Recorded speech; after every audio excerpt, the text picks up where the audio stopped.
WrestleMania 40 with Motionless in White, screaming in Chris's face as he screams back in mine. I would not believe it.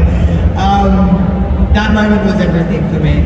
They have been my favorite band since high school. I've listened to them non-stop. I listen to them in the gym, I listen to them on the aeroplane, I listen to them in the car for the long drives. Just ask Damie and Priest, I don't turn Motionless in White off at all. So I truly do. They're my favorite band. I love their voice so much. So to be able to share such a huge moment in my career with them, it's very special to me, and I feel very happy and privileged that we can all come together and make this happen. A little bit. It's quite funny how like this whole thing works in this crazy world. I legit was having a straight up panic attack for like 2 hours before I walked through the curtain. And I was like violently shaking, just nervous. If you don't get nervous before you go out, especially at WrestleMania, you obviously don't love it enough.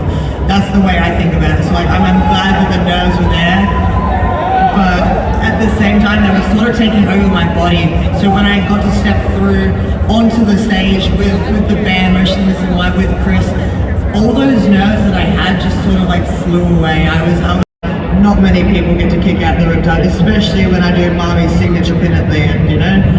People ain't kicking out of that.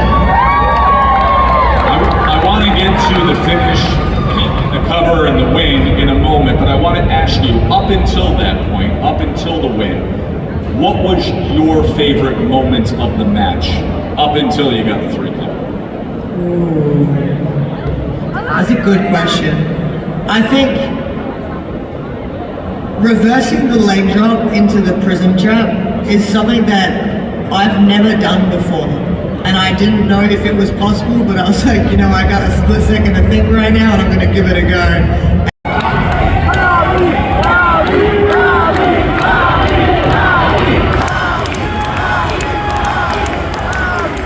Thanks guys. I appreciate you guys, I do. I don't know, I feel like it's because they can see it's genuine. It's genuine. I go out there and I'm having fun.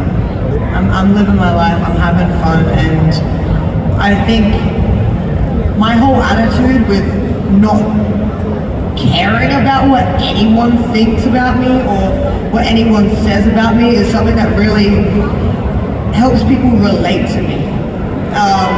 In a way where like, I know it's so hard to not care. It's so difficult to not care what people say about you, especially when it's the negative stuff. So I feel like I see a lot of my emotions nodding their heads, but I feel like that's the one thing that helps people gravitate and connect to me, because they want to have that